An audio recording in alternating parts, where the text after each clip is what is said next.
Twitter and paraphrasing, and a lot of people know her recently in the community as being just a pistol, getting lots of stuff done and jumping around all over the place. She did her MS and BS at Tsinghua before coming to NYU to do a PhD with Ralph Grishman. But in the process, she also ended up at Microsoft a couple of times, working with folks like Bill Dolan and Luke Settelmoyer. And she's also a very regular collaborator with Alan Ritter for various reasons. He's a swell guy.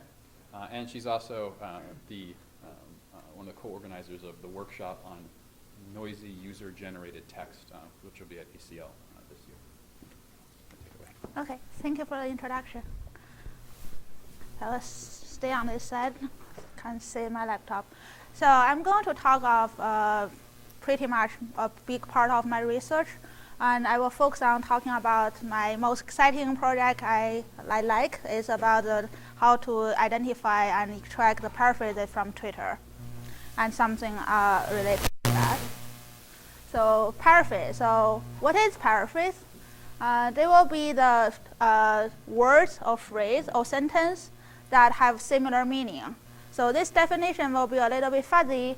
And for example, the cup and mug, it's like depends on how strict your definition is. Here we take a relatively broad and loose definition, because I think that captures really the interesting part of our real language.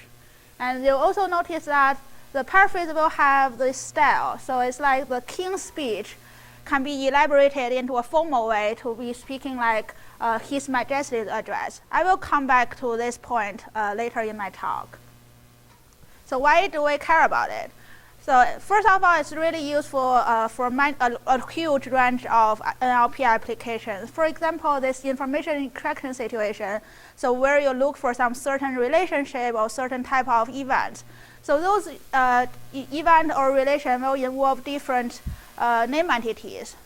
But even for the same name entity or same relation or same type of event, it will be expressed in like numerous ways.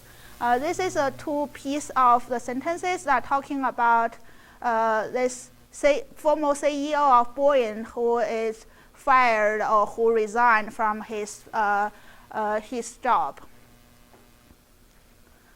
Go one step further, you can do question answering. And in terms of question answering, there will be the phrases like stepping down in the question, and you want to be able to connect this with the word like resignation, ousted from the original text in order to answer such kind of question.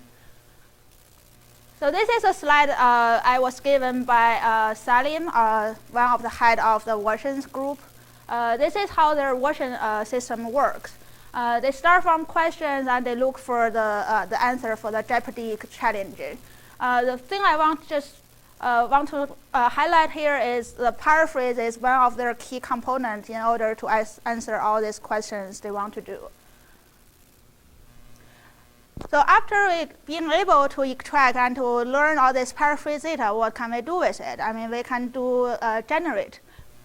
We can generate like similar to the machine translation. Instead of doing bilingual translation, you actually can translate one language into itself. By doing that, there's a lot of stylistic stuff in it, and there's some different objective. And besides like expressing the same meaning, you actually want to do a little bit more than that. For example, you want to make it simpler. This is two sentences. So the sentence on the top are more like formal. That's from the Wikipedia data. And the sentence in the lower part is a simpler version that can be easily read by language learners or children than the sentence on the top. This is a real system output from one system I built. So this is actually rewriting the modern English into Shakespeare style, and also can be done in the reverse way. This is a lines from the Star Wars movie. So it's like, if you will be not be turned, you will be destroyed. It will be translated. If you will not be turned, you will be undone. Or you like you can ask for help, like Father, please help me. It will be Father, I pray you. So the things like that. So talking about this is kind of fun. You can write in Shakespeare style. And for me, it's like I really want to read the Shakespeare plays without too much trouble. So I want to translate it into modern English to help me reading. So this is interesting one way, and you can try to learn actually write in Shakespeare style without a lot of too much effort as before without this kind of system. Another thing, this is Shakespeare style is one type of style. There's other styles. It's how can you write your paper in a scientific way? So how to convert your paper in a more like understandable way for general public, as like a scientific journalist. And what if like I want to write this research discussion in an informal way in an email? So there's a lot of styles. It's not only Shakespeare. So using Shakespeare, I use like a proxy to study this kind of problem. Talking about the previous work, so what people have done on paraphrases, there's actually numerous research have published on this subject. A lot of people actually a huge range of NLP researchers at some point of their research have touched this problem. The main challenge for paraphrase study actually is the data resource. It's not as naturally available as bilingual translation data. So thinking of machine translation system, you're still kind of constrained by the data you have. But at least there are a lot of multilingual speaking countries, and there's a European parliament that publish all their public proceedings in multiple languages. So there are still some naturally available bilingual translation data. But for monolingual, normally people wouldn't rewrite so many ways of their own text. So this is a much scarce data in order to obtain. There's some work have been done, but most of the work to date, being able to extract the paraphrase data will be for formal languages. That's what like you write in news and maybe the web data. But it wouldn't be as crazy as the social media data I'm going to present today.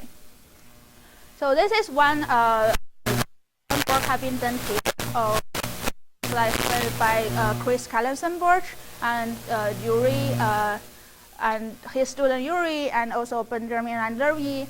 So what he did is to use a bilingual data to get the monolingual translation. So it's like for language A, like the language English sentence here, like throw in jail, will be translated into a foreign language that's coming from the bilingual data. And the same foreign phrases will be mapped into another English sentences. So then the phrase of throw in jail and imprisoned will be mapped together.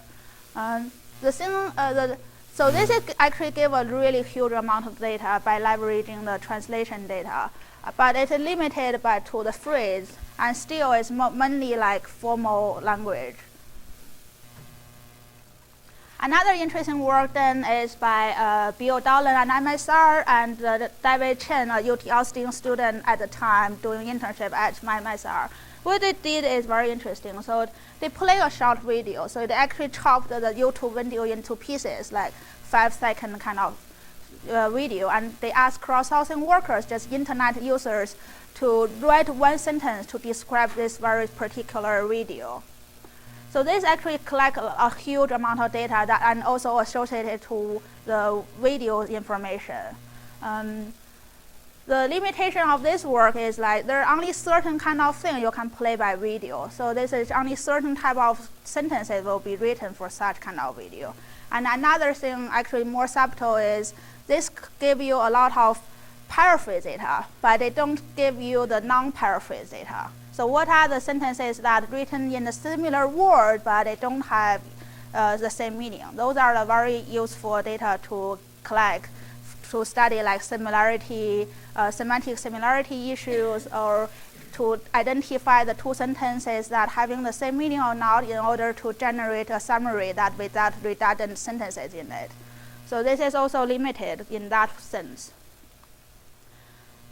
And another important work in the paraphrase study is this also done by Bill Dolan and his collaborators at Microsoft Research. This is a widely used corpus for many different research projects. What they did is they try to collect the sentences from news articles that talking about the same event. This is great is because there's always new news articles coming out, so you can keep collecting some new data. The problem is, also, of course, the news will be very formal language. It wouldn't capture all this colloquial language as much. And on the other sense, is there's only certain type of event will be reported by news agencies, and across the world there will be only like a few hundred of them will report on the same event. What I'm interested in, like, what about Twitter? So Twitter is almost like a news agencies, but reported by millions of users. Then there will be thousands of people tweeting about the same thing and same event. And it's not only about the terrorist attack or some political issues, or all this big event will be talked simultaneously by multiple users. Actually, they capture a lot of smaller events. It's more like a micro event. This could be as small as a 3-point shot by an NBA star at a basketball game. So this is give a lot of more data, and also contain a lot of different linguistic phenomena. So it's give you this colloquial language. And it's also contain a lot of bad language. So you talk about this, a lot of people treat social media data as bad, and they want to normalize it. That's one sense from the natural language processing point of view. You want to convert this bad language into some standard language that your NLP tool have been trained on. But on the other sense, the bad language are the real language people are using today. So that's actually part of our real language. So it's not only bad, it's the real one. So we speak that way. We want to actually learn to speak in a bad way, to some sense. So Twitter gives all kind of data like this. So this is what we can do after if we can collect enough Twitter paraphrase data. On the left is like the input to the real system. On the right is the real system output by our system trained on Twitter paraphrase data. So actually, a sentence like "Who want to get a beer" will generate 21 different ways to say that. So my collaborator at MSR, mainly Bill Dolan, is very super interested in doing that, because we want to create this like conversation agency for a smartphone. So you want a smartphone to respond to you in the really natural way. You don't want them to respond the same thing, like exactly in the same word every time. And also you want this speech recognition system in order to understand that what you talk to them in different ways actually is about the same meanings, and they will respond them to it more accurately. Another aspect is they have this bad language. So actually you can learn all these like abbreviations. If you can learn the paraphrase like this type, then you will be able to normalize the Twitter text into a standard English and help any generic NLP tools to work on that. And on the other side, you can learn like don't wait for this kind of spelling errors or grammar errors. You can do error correction for the language learner essays, things like that. So this is provide a lot of more applications than the normal paraphrase data. Another thing I really like is because Twitter contains a lot of native speaking English. So for foreign non-native English speaker myself, actually learning the native speaking are the most difficult part. It's like something you cannot learn from textbook, and it's also hard to learn to speak in the conversation with native speakers. So this is an example of like, this is a American Idol player. So it's like Stephen Curry is on fire. It's like on fire, someone on fire, you will think, yeah, it might be real on fire, but actually that's a meaning that he's giving a great like performance on the show. So this is like really hard for a native speaker to come out this way to present the same meaning. So we want to learn this kind of thing for like education purposes. And on the other side, this is a sentiment analysis. For sentiment analysis, to date, most of the research will generate a huge list of dictionary and say, oh, the word great, it has a positive meaning, and the word bad have a negative meaning. But the most difficult part will be the phrase like this. This is a positive meaning in this context. Let's elaborate a little bit further. So this is the paraphrase we collected for NBA game. So they will say the word grits and nuts. Oh yeah, I mean, as a non-native speaker, I learned nuts, what it means. But bananas, actually, that's something I learned new by looking at this data. So when we say bananas, it's like meaning crazy. So it could be crazily bad and crazily good. But in this context, on the social media, it's for a sports game, it actually have a positive meaning. And the same apply to some certain kind of geeky product. People also say it's bananas. Actually, it's a good thing to have that kind of comments. So my English actually improved a lot throughout the years I work on the Twitter data, and especially I actually learned a lot of cursing words. So how to curse people. That's something, yeah, that's something I think I want to capture at one point. So this is my research. So I work, I'm interested in paraphrases, I'm interested in social media aspect, and I also work on the information extraction. So my research actually is to draw the three areas together and to introduce the technique used in one area to the other area to make innovations. So for the cross intersection of paraphrase and social media, I'm most interested in the semantics and also how to do the text normalization.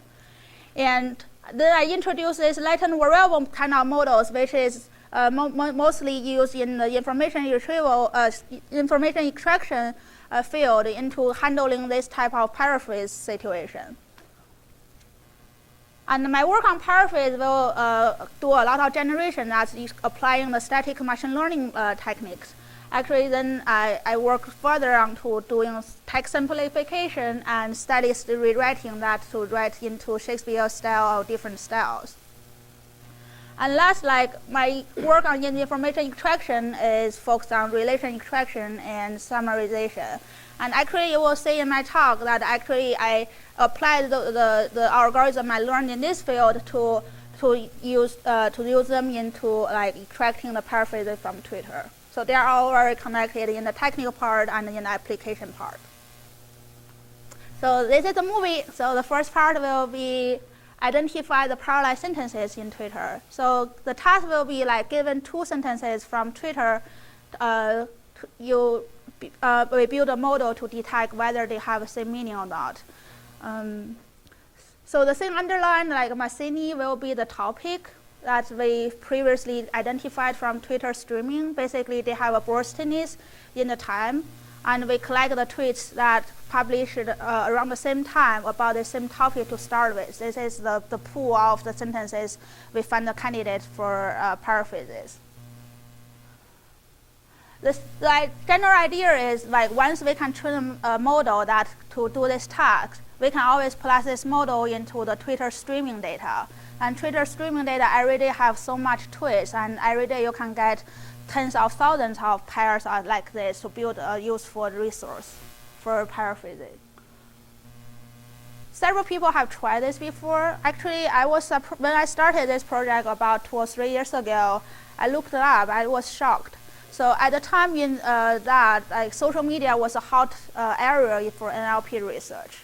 And there's so many different applications I have studied on the Twitter data, but there's nearly no publication on the Twitter paraphrases.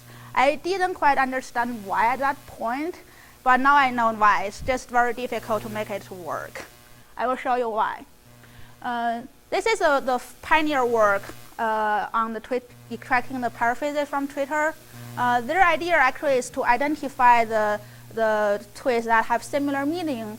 And so then their final application is actually to do a search on tweets and then the search result, you want to display a diversity set of tweets to display to user. So their goal wasn't to try to really produce such a huge data set for other people to use. But it is interesting to notice that they were only able to annotate about 1,000 tweets. And how they did it, they tracked some certain celebrity account and some certain hashtags to collect the initial sentences to pair together, and then they gave them to annotators. And really, surprisingly, they asked for 20 people to do that. So it's you think there's a lot of paraphrases in Twitter, but actually if you think every pair comparison, there's a very small fraction that the Twitter data are accurate. That was the lesson I learned from them. And then I went on to do my first try. So this is we tried at the beginning. So we try to find the tweets really accurately about the same event as much as possible. So we have a really tight constraint. We ask these tweets contain a name entity and also contain explicit mentioning of the date, and these two need to match. And also these two have to be significantly associated with each other. So that's talking about to remove the common events such as, oh, I dropped my iPhone on Monday or something like that. So this is what we were trying to capture. We capture this small single event that people talk frequently at the same time. The problem of this is it's really require a lot. Not all the tweets will mention the date explicitly. So this lost a lot of data and a lot of different situations. And another thing is like, even we constrain it with the date and the name entity, because this have all been done like totally automatically. We are able to collect millions of the tweet pair in this way. But it's also introduce a huge amount of errors. So a lot of tweets are talking about the same event, but they have actually different opinions or different aspects. We are not able to do a perfect filter on top of that. So, and this is another interesting work by Wang Ling, a CMU student, and his collaborator at CMU. That what they did is to rely on the self-translated post. So this is French and English. Surprisingly, there are quite a few users on social media actually tweet in multi languages. So the one post will contain exactly the same meaning in multiple languages. And they build a model in order to capture such kind of tweets. And what they do, and they can get some paraphrase by doing this. So you use a commercial translator like Bing's translator or Google Translator to translate the French into English, and this will be perfect language. And then you map to this like English tweet itself. Then you have a the noisy one, so we have spelling variations here, and you have a perfect standard English that's translated by the translator. This is the way they learn the paraphrase, but they are like constrained to a certain type of paraphrases, mainly for normalization. And also, although there are quite a few like user posted in multilingual, but that's a still very small proportion of the users to do that. So how to generalize from that? What we want to do, we want to train a supervised model. So we started to figure out what kind of data we really can get. I mean, more than 1,000. So we leverage the Twitter trending topics. Our method will be fun with other different topic detection model. But here we actually use the Twitter's own trending topic service. So what they did is they detect the phrase that suddenly become popular in the tweets, in their all their data they get. And also they remove those topics that occurs very frequently, like every week at the same time or every month at the same time. They remove those. And I believe they also finally did a human selection in order to remove those things that are offensive or politically incorrect. So this is a relatively clean data that contain all these trending topics that basically a phrase. Most likely will be the name entity that's suddenly popular in their streaming data. But it's not necessarily be a name entity. It could be a phrase. So here is the example. So it's like the Steelers is the football team in Pittsburgh. And these are all the tweets suddenly got popular talking about Steelers. Actually, there's a famous player there, Ryan Clark, just retired and being hired by ESPN, become an NFL analytics. So here is where we get the initial tweets, and then we randomly pick 2 of them to present to the annotators. The way we do it is crowdsourcing. Most people here must know it. So it's basically you give a very little amount of data, amount of money, and ask an internet user to do some small task for you. This is my favorite crowdsourcing task. It's done by Aaron Colin. So he is right now the director of creative lab at Google. So he's artist. And what he did is he paid 2 cents to the crowdsourcing workers and to draw a ship facing left. So this is the result he got. Actually, you can easily get tens of thousands of this. We did a similar way. So we pay like 1 cent or 2 cents and ask people to pick whether this 2 sentences have the same meaning or not.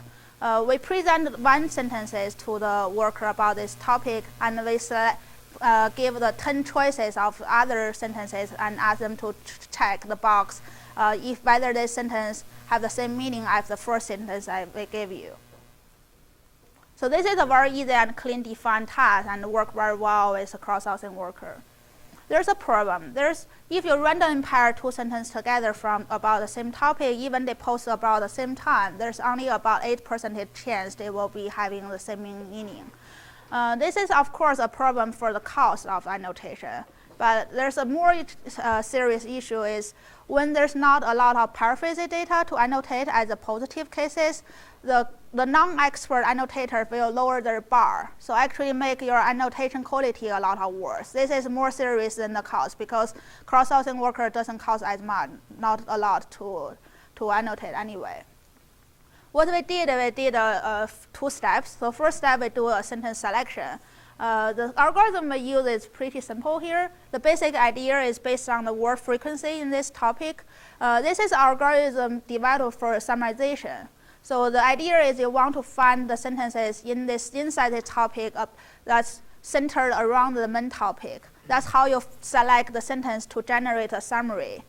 But we did it reversely, basically. We select this sentence, but we don't reduce the redundancy from it. This is present as a little bit better quality, better sentences to the crowdsourcing worker. And this is improve the 8% of the positive cases in the data we present to 16%. And then we did another thing is using a really old algorithm called multi-armed bandit. So the idea of this algorithm is for slot machine. So if you go gambling, you play the slot machine. You don't really know the expectation, the reward from each machine. The only way you can figure out is actually testing it. Why we do this? The idea is that some topic will have more people talking about the same meaning. They have the same opinion. The event is really tiny, is about an NBA game or whatever. Then people are more likely to talk about the same meaning in the sentences. And on the other side, there's other topics that are bigger. That's maybe a Boston bomb. And then people start to talking all kind of aspects about the same event. So some topics are better resources for paraphrase than some others. So this is try to pick the better topic to annotate. So that's also double the chance of you get the paraphrases from the random pair. But finally, we spend like $200 and get about 20,000 sentence pair annotated. So yeah, I mean, my PhD advisor gave me 500, so but till now I still have some left because this doesn't cost too much. Of course, I spent some time to try different ways to design this task, so I waste quite a few dollars too. The interesting things to notice here is it's not only provide the positive cases, which are the sentence pair have the same meaning. It's also provide a good amount of non-paraphrases that talking about the same events, talking about the same topic, having similar words in the 2 sentences, but they don't have the same meaning. These are the very valuable training data for this task and for other tasks. And it also include a really broad range of paraphrases. It's way beyond like the previous work on paraphrases. So it will include misspelling, slangs, acronyms, and colloquialism. Just because the use on the social media are very diverse, so they present a really well present our real language in the real world. So after we collect all this data, the next step we really want to train a classifier that have as good accuracy as possible and also can capture the interesting linguistic aspects. So this is the two sentences. It's very difficult than the normal like sentences you get from news to do this same task. It's really short, so you don't have a lot of context to make the decision. And the other thing is like really having very different words. As you can see, these two sentences that is very common in our data, so it doesn't share much word in common at all, but they do have the same meaning. And this is interesting you really want to get from Twitter, because the news articles the two sentences from news article will overlap a lot of name entities or time or the word you use. But the tweets actually provide all these paraphrases, actually have very different words, but they have the same meaning. So this is like the interesting thing you want to capture. So you don't want to lose this type of data. And also, as you can see, like the word like has been sacked or get the boost. This is hard to even model at the latent space level. So that's basically besides the surface word, you can compress the word space into a more latent space to be high dimensional. It's more like a neural network or word embeddings also have a similar idea. But for these cases in Twitter, actually those can capture just certain amount. Still very hard to handle the cases that's really dramatically different, like this case. So this is what we do. We design a model that tries to capture this linguistic diversities without losing them. So we really want to capture those sentences that do not share words in common or do not share the word in common even in the latent space. We make a really broad assumption. So that's the assumption is like if two sentences about the same topic, so it's constrained by the time, by the topic. And in that circumstances, they will have the same meaning if they share an interesting word at the same time. But the word of interest will be the word like 3 in these cases. So it will be a 3 point for an NBA star. So it's not every word will work. So this is another example. It's not like if you only have a word in common, it will be identified as two sentences will have the same meaning. So the same word 3 appears in both cases, but in this case, it's not enough to make the sentence level decision. Our solution is to make a discriminative model that's like use arbitrary features at word level in order to capture whether which two words in the sentence pair actually can help you to make the decision at the sentence level that they have the same meaning or not. So this is a full picture of the model. I will explain them step by step. So this is the example. Tetreault is one person. So Tetreault is a new player in NFL. And Junior Sean is a famous NFL player. So because they play in a similar style, at one point, all the Twitter users are posting about it. This is also show that how word difference between these two sentences in Twitter. It's kind of crazy. What we did is like we built a latent variable model. At this level, higher level is a sentence level annotation. So actually for this case, because it's annotated as a positive case, so this variable will be 1 here. And then we break the sentence down into word pairs. So every possible pairs are presented at this level. So we want to try to decide for each possible word pairs whether they are good paraphrase indicators of these two sentences, actually. So this will be the decision learned based on the features you extracted from the word pair that to make decision of whether this pair of word will having similar meaning for these sentences. So it's not exactly only the word have similar meaning will be learned to be a positive cases. It's actually this word pair need to be indicative for this sentence level decision. These are the different features which we put onto each word pairs. So it's more like based on their string similarity and their part of speech, and also like whether they are significantly associated with this topic. It's more like for each topic, we will calculate the word significance. For example, the RIP will be significantly associated if this topic is about some death of some person. So things like that. So this idea is, sure. So how do you generate your negative examples? Oh, the negative example is basically when you collect these two sentences from about any topic, right? You will just label it whether they have same meaning or not. So you will have negative example for sentence level. Right, this one. So what's the balance Right? between? It's about a third of the sentence pair will be paraphrase, and the 2/3 are not. Is that by design, or that it just happened out that way? It's kind of, yeah, it's yes and no. So if we don't do any selection in the annotation, it will be 8% about that number. But we kind of did some selection in order to increase it a little bit to improve the annotation efficiency and quality. Then it's reached about a third. Also, one thing I want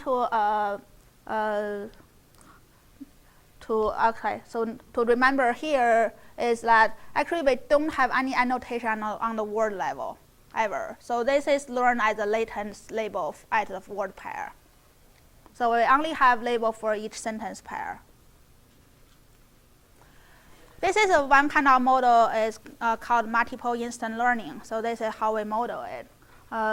Multiple instant learning is a type of learning. It's not quite semi-supervised. It's not supervised. It's in the cases that you don't have label for each training example in your training data set. So each dot here is the training instances that you have. And the black is the meaning that is a negative case, and the red is a positive case.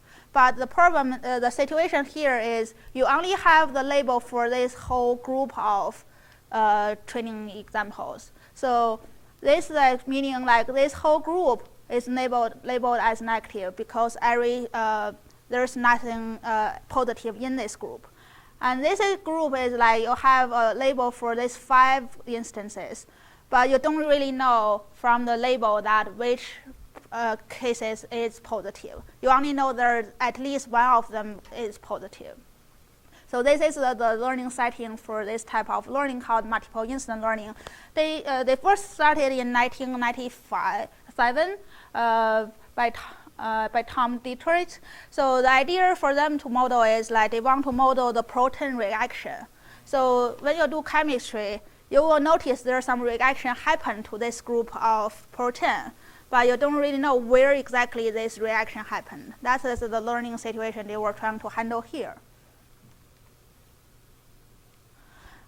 And then there's many different algorithms to do it. So one of the type I'm talking here about today is like the latent variable model. That you know the label for the whole bag of instances at this y variable here, and this is all the individual instances that you don't have a label, but you know that there will be at least one of them is positive. So you try to learn which one or as a latent variable. And this is a constraint-based learning. Basically, there's some relation between the y and z that in this case is that at least one of the z will be positive if y is positive. Or if its y label is negative, then that meaning every instance is in the bag is negative. So this is you want to maximize the likelihood for the whole model in this way. And coming back here, this is a little bit clearer like how we do the learning process. So you have the sentence label here, and you don't exactly know which word pair will be positive if the sentence label is positive. You try to learn what kind of feature should be associated with this positive cases here. And you will update the weight for the features by maximize over all training data. So this is the learning process. So it almost can be considered as a joint word and sentence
for this kind of task, but their experiment was done on the news data. So what they did is actually a logic regression model. It's really simple to build. Just use the n-gram overlapping. But it's actually one of the strong performing system on the news paraphrase data. And another one is a latent space model. This is by Wei Guo and Mona Delp at the Columbia University at the time. They did a little bit more than LDA. So what they modeled is they tried to did a special treatment to the word are not inside these two sentences. So they put a special weight for those like word absent in the two sentences in order to make their latent space model to model the short sentence better. So they are not only using the information by the two sentences itself, they also use the information that are not in these two sentences. So they are like a special the latent space model that's designed for short sentences. And the last one, the state of art, the best performed system on the news paraphrase data. This is by Yangfeng Ji, actually one of my collaborator, and Jacob Einstein at GaTech.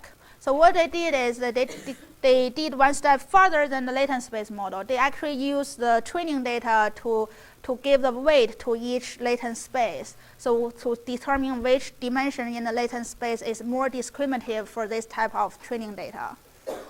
And also their final system, actually assembly of the two system is their own discriminated trained latent space model and combined with Dai-Pengzhang and Noah-Smith model. So it's actually assembly system. It's pretty strong baselines.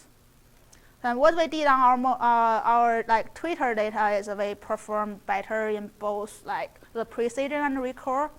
So we were the best so far, but I hope there more people can develop better system to work even better on this data. And this is give a sense of how good it can be. So this is a human annotation upper bound.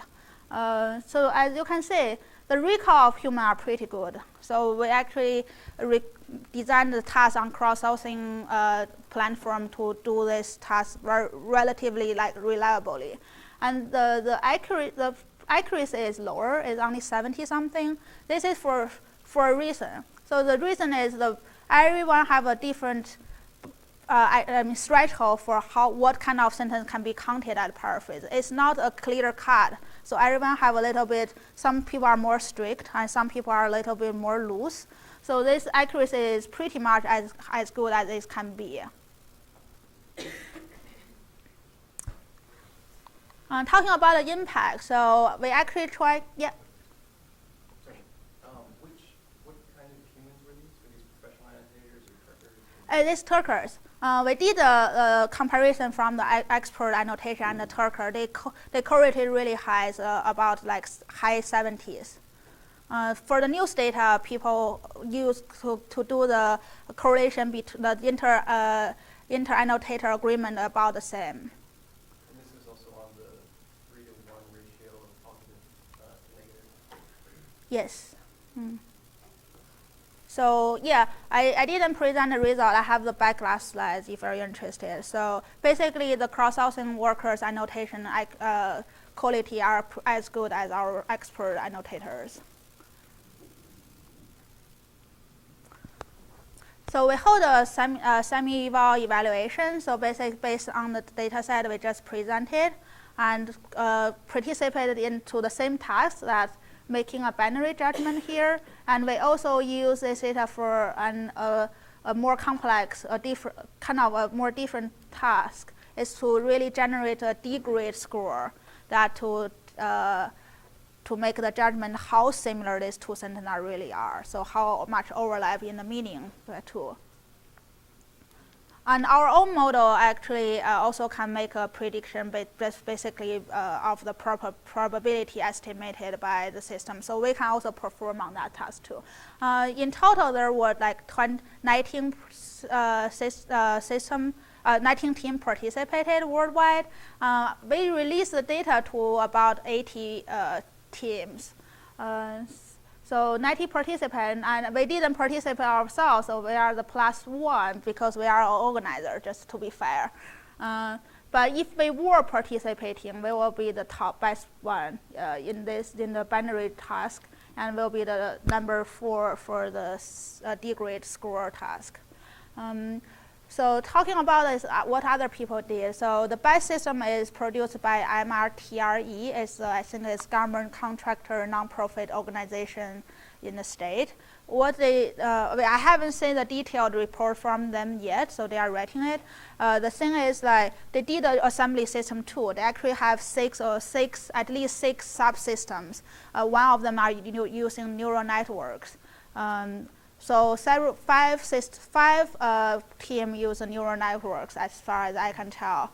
And there's quite a few systems that perform similar to what we do, so it's actually people are getting good at doing it. And also I want to mention here, so for the news paraphrase data, Ritter Soter at one time have a newspaper actually perform on the same task on the news data. But the Yangfeng Ji and Job Aminstan were perform better than that one. So it's no longer the state of art. So just to recap, we were trying to identify the sentence pairs in the Twitter data automatically. And we designed a model that actually is a principal Latin variable model, so that meaning can be extended. So you can add more features, and you can also try to think of, like, instead of the determinants or operation, you can try to use other operation over there, and possibly at one day can do a full joint word and sentence alignment. The great thing about this is, like, you don't need the word alignment annotation. You only have sentence level annotation. And you can learn from that about the word alignment maybe one day. That's something, one of the research direction I'm pursuing. And also we make this observation that only need one single word pair to locate a sentence pair, like sentence level paraphrase. This is almost like very broad assumption. It would be hard to work on long sentences, but the Twitter provides an opportunity that is really short, and there's no discourse problem, and it gives a timestamp that this event really happened around the same time. People talk about it at the same time. It's like a really micro event for you to capture. This is something we can leverage from social media that wouldn't be able to be done in other, like, paraphrase research before. Your model actually predicts the word alignment, though, right? I can only predict the indicative word. So I only align one or two or some word in it. So I cannot do a full alignment. Oh, but I mean, isn't Z for every pair of words? Yeah. But yeah, it's not predicted whether they are aligned. They predict them they are aligned at the same time. They are strong enough evidence to present a yeah. So it's basically for most sentences we locate only one or two words. But that's also, I mean, the current design of the model. But if we given the correct data or the correct modeling, it probably can be used for the full alignment a little bit further. Or capture like multi-word expressions that having the same meaning in two sentences. You can make it not a determined word. It will be like, oh, I need to have at least one phrase aligned to the other phrase, and or maybe 50% of these sentences should be aligned with another 50% of the other sentences. Do you have a sense for how good the, say, precision is of predicting the Z's to be positive? Oh, yeah, we didn't do that. So actually the interesting thing is we don't have the word level alignment. The thing is people couldn't do, people think in a different way. So some word I wouldn't think that would be an indicator. So like the 3, I haven't thought about it by looking at it. It's not very intuitive for every sentence pair for a human being, but it's some like latent, like a hidden information actually can be discovered by the model. So the second and third part of the movie, so after you get all these sentence pairs, the next step is actually you can get phrase level alignment. If you've done it perfectly, it will be like this. Word alignment or phrase alignment on the Twitter data is difficult.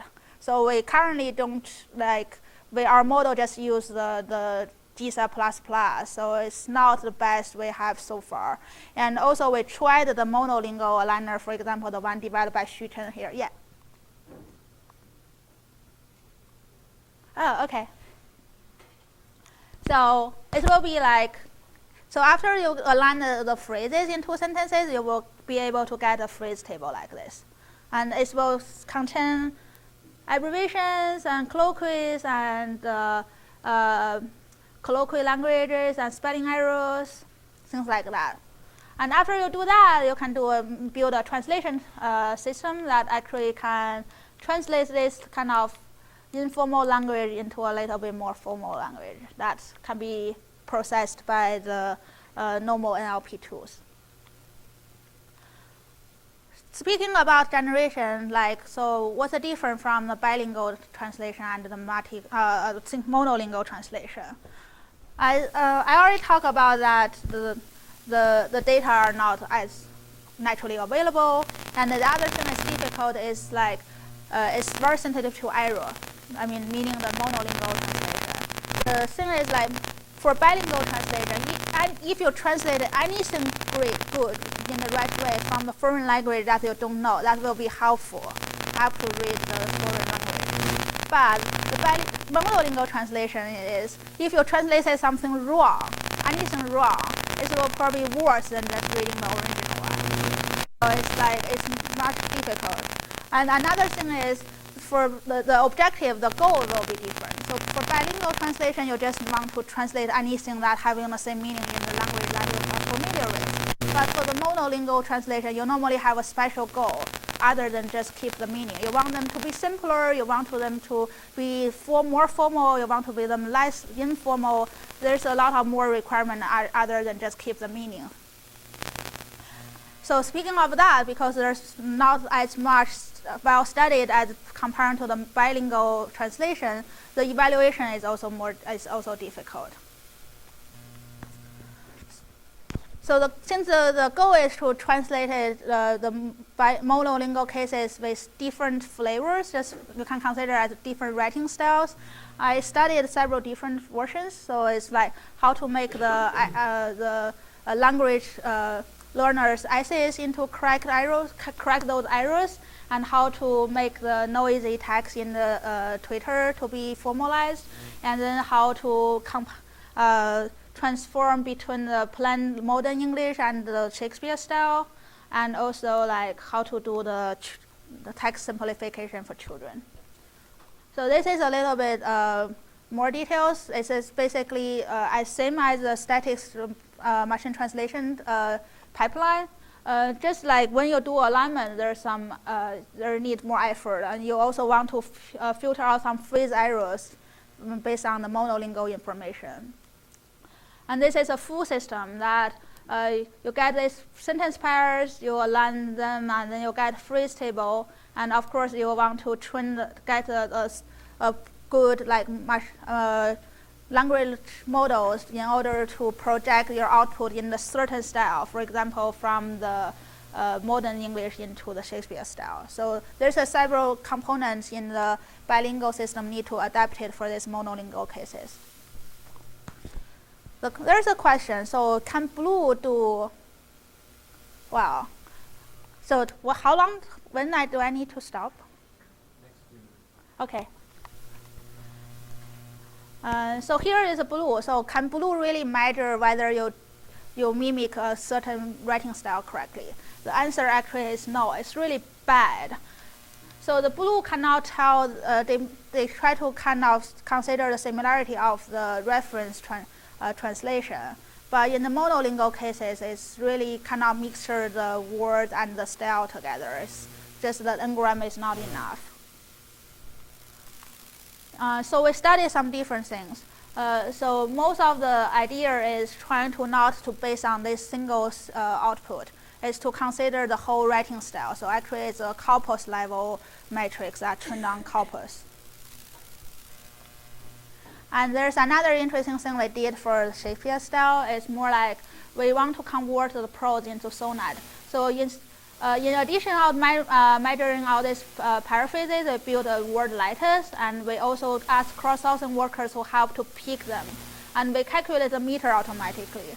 So the idea is the human being is more easy to make a sentence that making sense, but it's harder for a non-trained general public in order to write it to follow the meter. So we are modeling both at the same time. And talking about a little bit about text simplification. So the standard of art since like 2010, the great thing happened is like people found out that Wikipedia actually have a simple version. And by aligning the sentence together, you actually have the parallel data that one side is complex and one side is simple.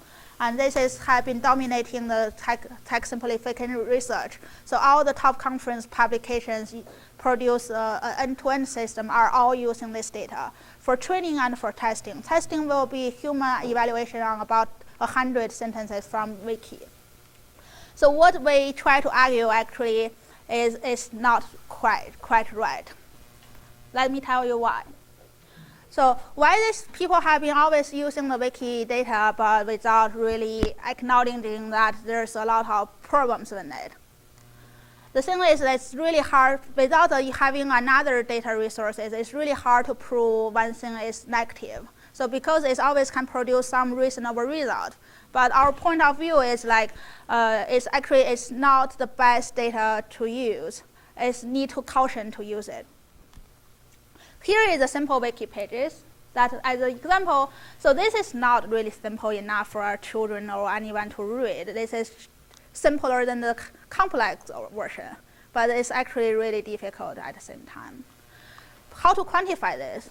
Beyond that, how much effect will be like on the end-to-end text simplification trend on it? So we did several statistics analysis. And this is one I'm showing here today. So this is New Zealand data we obtained. This is like a perfect data did by expert journalists to simplify for children. And this is a simple wiki. So this is how much of them returned in the simple version compared to the complex version. So as you can see, the wiki data, most of the 2/3 of the word which normally a complex sentence, they returned. But for professional editors, this wouldn't be kept during the simplification.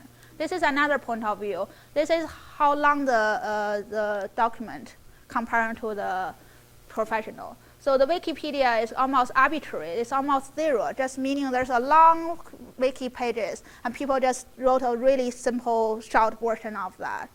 So it's not very comparable. And some of them are at 1, that's about keep the same length. So the original document are not long, so they keep it. But the professional will do a much consistent job. So most of them, they will be like reduce the length to about half. This is what I'm working on, just change different components in the machine translation pipeline in order to particularly to do the monolingual translation. It's like how to attach the certain features to each grammar we got here, and how to design a tuning objective to tune the machine translation to make a specific object. So the problem with Wiki is like they don't have a specific goal in mind. So what is simple is not well defined. So what we want to do is to make it better defined, have a specific goal, so you can easily to evaluate the result too. Very quickly go through the information extraction. Ta-da-da! That's really fast. So basically the same model we use it to do the information extraction tool. Similar idea. I wouldn't go too much into it. And this is a trailer, so the movie trailers used to be at the end, but now it's at the beginning, but I put it at the end. So this is my ideal, just like any language should be planned by itself. And 5 seconds commercial, we are going to hold this workshop at ACL. It's dealing with social media data or any noisy text. I mean, we welcome any submissions. This is my collaborator to send them. And the end of my talk. Any questions?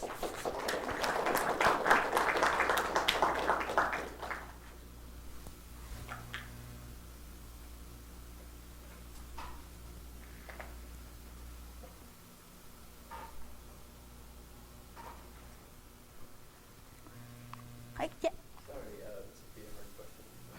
Yeah, Don't feel bad. that's good. So I'm curious what you think, what are the things you can't learn with these types of methods? Like, what phenomena in language can't you go to, learn good features that you can find a paraphrase?